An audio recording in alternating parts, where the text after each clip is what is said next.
सोचा मैंने, तो बहुत ज़्यादा ऐसा होने लगता था कि मुझे अब उल्टी जैसा महसूस होने लगता था। फिर अ, उसके बाद नींद में बहुत ज़्यादा बदलाव हुआ मेरे, नींद नहीं थी बिल्कुल। बाकी कोई मुझे फिज़िकल सिम्पटम मुझे नहीं हुए, बाकी हेडेक मुझे बहुत ज़्यादा मतलब अभी-अभी 2-3 महीने तक चला था हेडेक। वो बहुत काफ़ी टाइम से था। राइट। तो हेडेक था आपको जिसमें आपको मसल टेंशन बहुत ज़्यादा फील होता होगा। किस टाइप का पेन था आपका? मसल टेंशन की जो आपकी मसल्स थी ब्रेन की वो खींचा, उसमें खिंचावपन बहुत ज़्यादा था? और किन-किन एरिया में आपका पेन था? ब्रेन के किस किस पार्ट में? यहाँ पर था, इस साइड था, किस-किस साइड था? बैक साइड था? बैक साइड से शुरू हुआ था, फिर धीरे-धीरे करके पूरे अ, हेड में फैला और ऐसा लगता था कि कोई बैंड बाँधा हुआ है जैसे जिसे कहते हैं कि टेंशन हेडेक टाइप।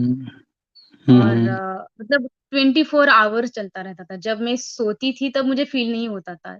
जैसे मैं उठ उठ गई हूँ या नैप नैप ले रही हूँ, नैप के दौरान नहीं महसूस होता था। फिर मतलब जहाँ मैं मतलब मुझे पता चल रहा है, तब मुझे बहुत ज़्यादा हेडेक होता था। सोने के बाद नहीं फ़ील होता था। राइट।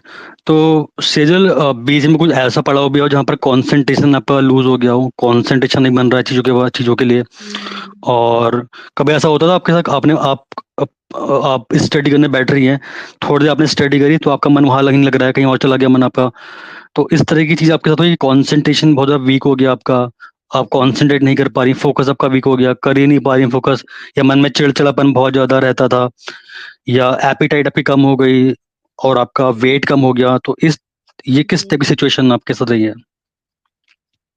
हेडेक तो होता था उसकी वज़ह से कंसंट्रेशन भी मतलब पूरा खत्म हो गया था।